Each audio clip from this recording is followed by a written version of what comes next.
माँ कालका को नमन करता हूं, बड़े बुजुर्गों को प्रणाम, बच्चों को ढेर सारा प्यार।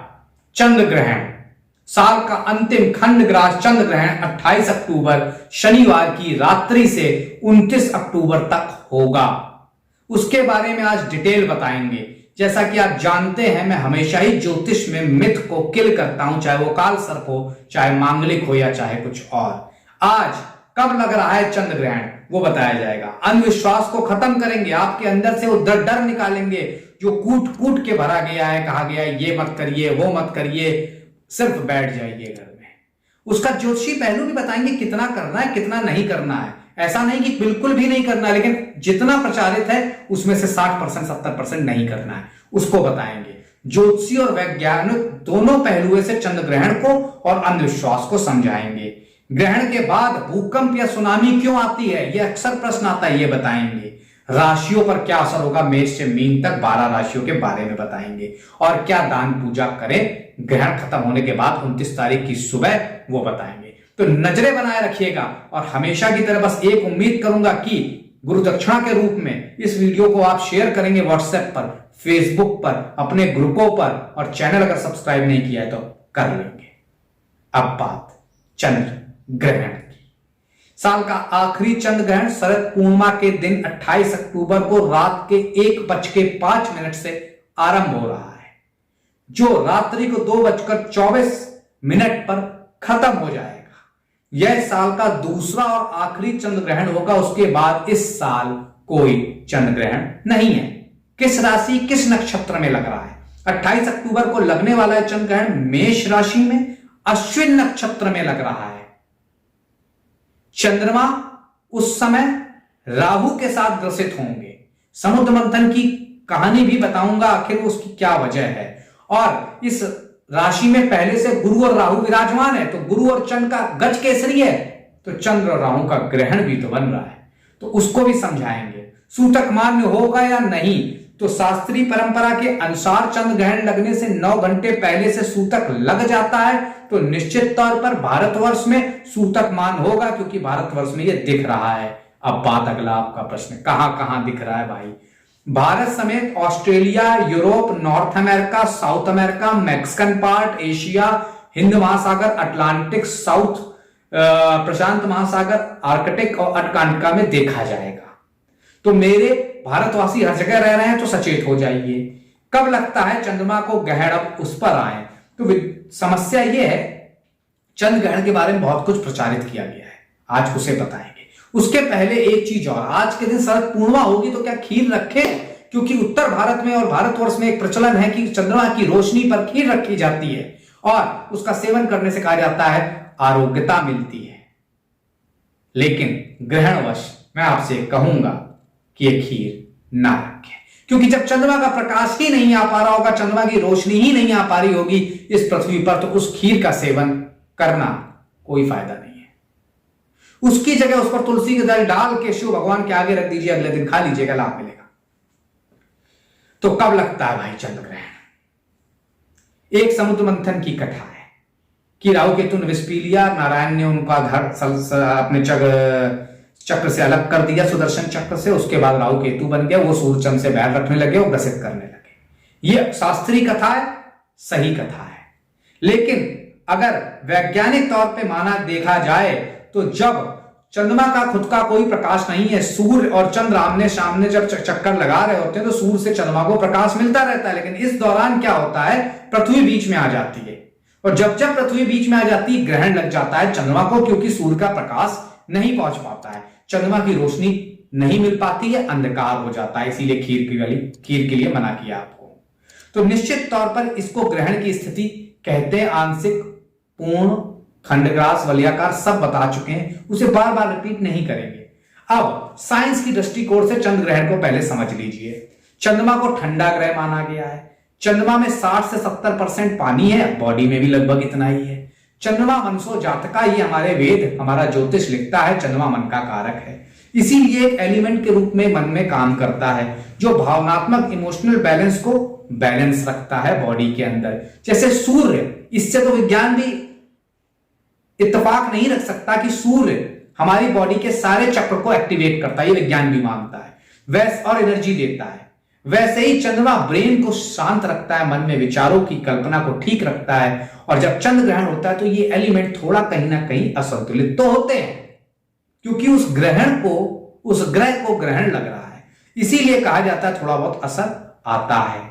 अब हर पूर्णिमा के दिन चंद्र ग्रहण भाई क्यों नहीं पड़ता? क्योंकि ये पूर्णमासी के दिन ही ग्रहण पड़ता है, क्योंकि पृथ्वी की कक्षा पर चंद्रमा की कक्षा का झुका होना की वजह है। यह झुकाव तकरीबन 5 डिग्री है, इसलिए हर बार चंद्रमा पृथ्वी की छाया में प्रवेश करता ही नहीं है, उसके ऊपर या नीचे से निकल जाता है, इसलिए ग्रहण नहीं पड़ता है। और इसीलिए कुछ विशिष्ट परिस्थितियों में जब यह पड़ता है तो उसे चंद्र ग्रहण कहते हैं, और चंद्र ग्रहण हमेशा सूर्य ग्रहण से ज्यादा लंबा होता है।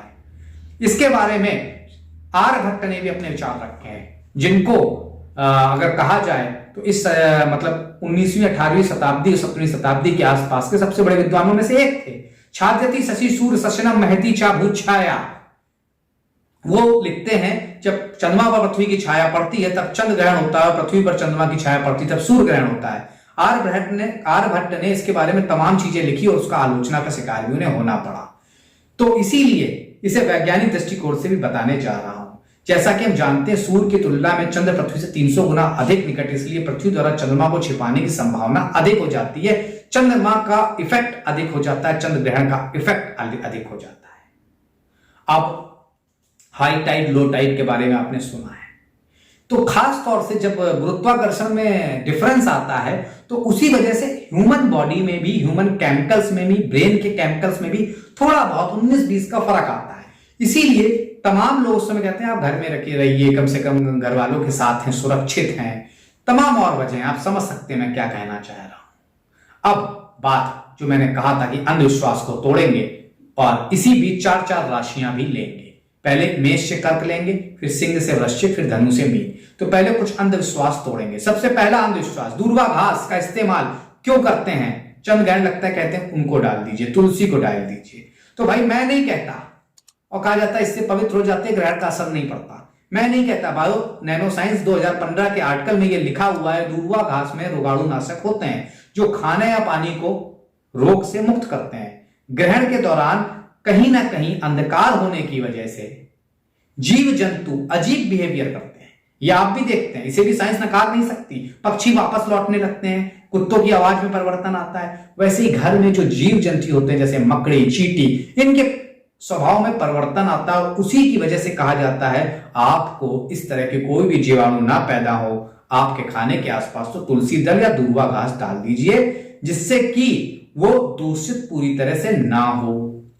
पीने के पानी में भी कहते हैं क्यों? क्योंकि भाई प्रकाश की किरणों में परिवर्तन हो रहा होता है, ये तो साइंस भी मानता है, और उसकी वजह से जीवाणु जो बैक्टीरिया होते हैं उनमें प्लस माइनस हो रहा होता है। जो क्रिएशन कंटिन्यूअस हमारे सृष्टि में बैक्टीरिया पैदा होते रहते हैं, तो उसमें फर्क आता है, इसलिए पानी को कहा जाता है ऐसे कर लीजिए। ग्रहण पड़े तो घर से क्यों ना निकले। इसके बाद 4 राशि लेके आ रहा हूं। ग्रहण पड़े घर से क्यों ना निकले भाई? प्राचीन काल में 5-6 बजे के दौरान घर लौट आया जाता था, 6 बजे खाना खा लिया जाता था, सो जाया जाता था, और सुबह 3-4 बजे उठ जाया करते थे लोग। आज क्योंकि तब इलेक्ट्रिसिटी नहीं होती थी, और आज भी पूरे वर्ल्ड में आप देख सकते हैं गांवों में सर्पदंश से लेके कभी जानवरों की समस्या, जानवर उठा ले गए, इस तरह की तमाम समस्याएं आती हैं। इसलिए प्राचीन हमारे पूर्वजों ने यह प्रथा डाल दी कि ग्रहण के वक्त घर से बाहर नहीं निकलना चाहिए। तो मैं ये मानता हूं यहां विज्ञान सही है, वो कह रहा है ऐसा कुछ नहीं होता, आप निकल सकते हैं। हाँ आप निकल सकते हैं, क्योंकि आज इलेक्ट्रिसिटी की कमी नहीं है, हर कोई कहीं अंधेरा नहीं है, इस तरह के खतरे नहीं है। लेकिन पहले ये बातें इसलिए कही गई। अगला अंधविश्वास प्रेग्नेंट महिलाओं पर, लेकिन उसके पहले जैसा कि मैंने आपको बोला कि पहले मेष से कर्क तक का हाल बताऊंगा। तो भाई मेष राशि वालों, आपका इस चंद्र ग्रहण के वजह से क्या असर आपकी जिंदगी पे पड़ने वाला है?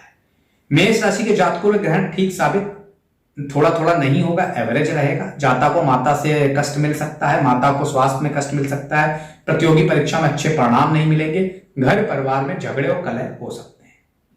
अब बात वृषभ राशि वालों की, नकारात्मक प्रभाव पड़ सकता है, मन बेचैन रहेगा, मानसिक तौर पर थोड़ा से उथल पुथल रहेगी, पैसों की तंगी के कारण कमी बनी रहेगी, और वाणी पर भी कंट्रोल करने की जरूरत है। अब बात कर लेते हैं मिथुन राशि वालों की। ग्रहण अच्छा रहेगा, आय में वृद्धि होगी, माता से धन की प्राप्ति होगी, कला और संगीत के प्रति रुझान बढ़ेगा, पारिवारिक जीवन सुखमय रहेगा, आयु में वृद्धि होगी, संतान से सुखद समाचार मिलेगा। अब बात कर लेते हैं कर्क राशि वालों की। कर्क राशि वालों को नुकसान हो सकता है, पैसों का नुकसान हो सकता है, आत्मविश्वास में कमी आ सकती है, करीबी रिश्तों में दायित्वदारी में दिक्कतें आ सकती हैं, छोटी छोटी बातों पर क्रोध रह सकता है, इस वजह से बने बनाए काम बिगाड़ लेंगे। तो छोटी बातों को नजरअंदाज करना सीख लीजिएगा। अब बात अगली 4 राशि के पहले प्रेग्नेंट महिलाओं का। तो भाई ये बहुत बड़ा विश्वास है कि अगर प्रेग्नेंट महिलाएं उस समय कुछ काम करती हैं या उन पर छाया पड़ जाती है तो बच्चे अपंग पैदा हो सकते हैं वगैरह वगैरह।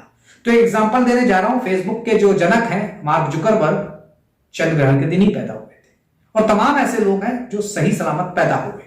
तो चाहे वेद हो, चाहे रामचरितमानस हो, चाहे गीता हो, चाहे ज्योतिष शास्त्र हो, व्यक्तिगत रूप से ग्रहण के बारे में बहुत कुछ नहीं लिखा गया। हाँ, ऋषि अत्रि ने लिखा है ऋग्वेद में, लेकिन बहुत विशेष नहीं लिखा गया, जैसे जितना ज्यादा आज के लोग हम लोग डरने लगे और डराने लगे। गर्भवती महिला का लेकिन एक एंगल ये भी बता देता हूं जो कि शास्त्रों में लिखा है, वो ये शायद इस वजह से ये बात चलन में आई होगी कि प्रेग्नेंट महिलाएं दूर रहें ग्रहण से। वो ये कहा जाता है कि 16 संस्कार होते हैं बच्चों के, ज्योतिष में भी कहा गया है, ये शास्त्रों में भी लिखा गया है। और गर्भवती महिला के तीसरे महीने में पुंसवन संस्कार किया जाता है। गर्भस्थ शिशु के लिए यह संस्कार, यह महीना काफी संवेदनशील होता है। पुरानी दादी परदादी आपकी बताएंगे इस संस्कार के बारे में। तो शायद इस वजह से प्रचलन चला कि यह तीसरा महीना संवेदनशील होता है, बच्चों में मेजर चेंजेस हो रहे होते हैं, उनका कहीं ना कहीं जेंडर डिफाइन हो रहा होता है और भी बहुत चीजें होती हैं। तो इसलिए इस दौरान बाहर निकलना खतरा हो सकता है, बहुत चीजें डिसाइड हो रही होती हैं। तो इसलिए शायद ये चलन चल गया और प्रेग्नेंट स्त्रियों को कहा गया कि आप कैंची छुरी इस तरह का कोई काम ना करें, भगवान का नाम लें और बाहर जाने से बचें। तो आज इस पर ही प्रकाश डालने की कोशिश करें। अब ग्रहण में खाना बनाना निषेध है या खाना खाना निषेध है। देखिए, इन सब का संबंध प्रकाश से है। पहले खाना आपको अपनी दादी अगर जीवित हो, परदादी जीवित हो, पूछेगा 5 बजे 6 बजे खाना बन जाता था। पहले के समय में कहा जाता था खाना हमेशा रोशनी में पकाया जाए और खाया जाए जिससे कि कोई कीटाणु उसमें ना जाए, कुछ गलत चीजें मुंह में ना जाए। लेकिन आज हर घर बिजली है, भरपूर बिजली है, तो खाना पकाया और खाया दोनों जा सकता है। तो उस दौरान ये प्रचलन इसलिए शायद चल गया। और जैसा कि मैंने कनेक्ट किया कि जीवाणु बैक्टीरिया में प्लस माइनस होता है ग्रहण के दौरान, क्योंकि रोशनी नहीं आ पाती, उस वजह से पनपने की चांसेस बढ़ जाते हैं। इसलिए तुलसी दल डालने का चलन, क्योंकि एंटीऑक्सीडेंट, एंटीबायोटिक और बहुत कुछ तुलसी गुड़ लेके समेटे हुए दूध भी। तो गलत क्या भाई, ये कर लेना। लेकिन अंधविश्वास ये है कि एकदम डरा देना, बेचारे बुजुर्ग बच्चे ये सब फूके बैठे रहते हैं, वो गलत है। अब अगला कहा जाता है छुरी ना चलाएं, बाल ना काटे, नाखून ना काटे। पहले रोशनी नहीं हुआ करती थी, ये करने से कहीं ना कहीं दिक्कतें हो सकती थी। इसलिए खास तौर से हथियार की चीजों दूर रहना चाहिए, भगवान का ध्यान करना चाहिए। पहले के समय में रात्रि में आप कुछ कर नहीं सकते थे, सो जाते थे। अब ग्रहण अगर दिन में पड़ रहा है, मान लीजिए अंधेरा छा गया है, तो इसलिए कहा जाता था भगवान का जाप करिए, भगवान को पूजा पाठ करिए। तो इसमें गलत क्या है। अब बात कुछ और चीजों की। खास तौर से ज्योतिष और विज्ञान दोनों मानता है जब भी ग्रहण पड़ता है तो पक्षियों के बर्ताव में फर्क आता है, और वो वापस लौटने लगते हैं, इस तरह की तमाम चीजें होती हैं। ग्रहण की वजह से वायु की दिशा परिवर्तित हो जाती है, लेकिन गति परिवर्तन की बात कहीं नहीं कही गई। समुद्र में हलचल, भूकंप, सुनामी क्यों आता है? चंद्र ग्रहण के बाद अक्सर भूकंप देखे गए, समुद्र में हलचल देखिए। अब बताता हूं उसका फैक्ट, उसके बाद अगली 4 राशियां। समुद्र जल में पीएच में परिवर्तन होने लगता है। पीएच मान में परिवर्तन, जल की अम्लता क्षारीयता में परिवर्तन की बात हर जगह देखी गई है। समुद्री जल में आज परिवर्तन की वजह से समुद्र में रहने वाले जीव जंतुओं पर इसका प्रभाव पड़ता है और खास तौर से उथल पुथल मचती है, इस वजह से जिसका इंपैक्ट आप समुद्र में भी देखते हैं। उसी के साथ साथ ग्रहों की युति भी हो ही रही है भाई, ऐसा तो नहीं है ना सिर्फ ग्रहण पड़ रहा है। चंद्रमा राहु के साथ होता है ना, जब ये होता है तो अप्रत्याशित चीजें, राहु कारक किसका है? अप्रत्याशित चीजों का, छलावा दिखावा बहकावा सडन कर देता है चीजें। तो अप्रत्याशित चीजें जैसे कि भूकंप, ये बता के नहीं आता है, इसको मेजर भी नहीं किया जा सकता, इसको सचेत भी इसके लिए नहीं किया जा सकता। बारिश के लिए सचेत किया जा सकता है, आज मत निकलिएगा घनघोर बारिश होगी। इसीलिए अप्रत्याशित चीज राहु है, अप्रत्याशित भूकंप होता है, सुनामी होता है, इसलिए आता है। ग्रहों के तालमेल की वजह से दिक्कतें रहती हैं। रामचरितमानस वाल्मीकि रामायण अरण्यकांड में भी ग्रहण की चर्चा की गई है खास तौर से। अब बात बची हुई 4 राशियां। सिंह राशि, सिंह राशि के जातक अच्छा नहीं है, आत्मविश्वास में कमी रहेगी, कुटुंब परिवार में व्यवधान होंगे, उच्च शिक्षा में शोध में मनमुटाव होगा, लोगों के साथ मन अशांत रहेगा। कन्या राशि, कार्य क्षेत्र में सतर्कता, जमीन जायदाद में ध्यान रखें, जीवन में उतार चढ़ाव रहेगा, मन थोड़ा खराब रहेगा, शेयर मार्केट में सावधानी से पैसा लगाएं। तुला राशि वालों सम रहेगा, दिक्कत नहीं रहेगी, पार्टनर के साथ संवेदनशील बातों में बात करें, एक्स्ट्रा मैरिटल अफेयर के चांस बनते हैं। वृश्चिक राशि वालों, आर्मी पुलिस किसी एडमिनिस्ट्रेटिव सर्विस में एग्जाम दें, उसमें खास तौर से अच्छे रिजल्ट मिलेंगे, पारिवारिक जीवन अच्छा रहेगा, आत्मविश्वास ऊर्जा भरी रहेगी। अब जल्दी से धनु से लेके मीन भी बताई देते हैं, फिर कहेंगे सावधानियां बताएंगे और क्यों वो भी बताएंगे। धनु राशि, यह चंद्र ग्रहण बहुत अच्छा फल लेकर आया, भवन सुख का विस्तार होगा, माता पिता सहयोग मिलेगा, पठन पाठन में रुचि होगी। मकर, इस ग्रहण का शुभ फल मिलेगा, मन में उतार चढ़ाव की स्थिति रहेगी, पार्टनर से गुस्सा हो सकते हैं, गुस्से पे कंट्रोल रखें। कुंभ राशि वालों, आत्मविश्वास में वृद्धि होगी, स्वास्थ्य ठीक रहेगा, संतान पक्ष से शुभ समाचार मिलेगा, आर्थिक संकट से मुक्ति मिल सकती है। मीन राशि वालों के लिए ग्रहण ठीक होगा, आत्मविश्वास बढ़ेगा, घर में माता पिता के साथ अच्छा व्यवहार होगा, पत्नी बच्चों के साथ भी चीजें बेहतर होंगी। अब भाई दान सबके लिए, किसी अगर आपको अपनी राशि लग्न पता है तो अच्छी बात, नहीं पता तो करना है। क्यों दान? अरे चंद्रमा को ग्रहण लग रहा है, क्यों ना करे दान? पूर्णमासी है, क्यों ना करे दान? विज्ञान रोकता है तो मुझे बताइए क्यों रोकता है? विज्ञान नहीं रोक सकता। पूर्णमासी के दिन दिया हुआ दान हमेशा अच्छा माना गया है। शुक्ल पक्ष, कृष्ण पक्ष, चंद्रमा की कला है, ये तो साइंस भी मान रहा है। तो इसलिए ग्रहण, उसके बाद पूर्णिमा का दिन, हमेशा पूर्णमासी को ही पड़ता है ग्रहण, क्यों ना दान दिया जाए भाई। तो दान क्या करना है? दूध, शक्कर, चांदी की चीजों का दान करिए। समाप्त होने के बाद गंगा जल से छिड़काव करिए, क्योंकि ये वैज्ञानिक आज तक नहीं ढूंढ पाए कि गंगा जल में क्यों नहीं कीटाणु पैदा होते हैं। तो ये तो मानेंगे ना आप, वो पवित्र जल है, तो उसका छिड़काव करिए अपने आसपास, अपने घर के आसपास, अपने सोने के आसपास, अपने खाने के आसपास। उसी के साथ साथ संबंधित मंत्रों का जाप करिए, चंद्र के ओम श्राम श्रीम श्रोम सब चंद्रम से नमः। ये ग्रहण के दौरान भी कंटिन्यूअस मंत्र पढ़ सकते हैं। इससे भी छोटा मंत्र देता हूं, ओम सोमाय नमः। ये भी नहीं आता, ओम नमः शिवाय का पाठ कर लीजिए, सिर्फ शताक्षरी मंत्र का पाठ कर लीजिए। ग्रहण खत्म होने के बाद मंदिर दर्शन करना लाभकारी रहता है। गाय को अगले दिन सुबह रोटी खिलाएं, लाभ मिलेगा। ग्रहण समाप्त होने के बाद मां तुलसी के पास घी का दीपक जरूर जलाइए, नकारात्मकता दूर होगी, घर में खुशहाली आएगी, वैभव बढ़ेगा। तो आज चंद्र ग्रहण के बारे में इतना डिटेल बताया। उम्मीद करता हूं आपने सब्सक्राइब जरूर किया होगा चैनल, और इस वीडियो को घर घर तक फैला देंगे, पहुंचा देंगे। आज के लिए फिलहाल प्रतीक भट्ट का बहुत बहुत धन्यवाद।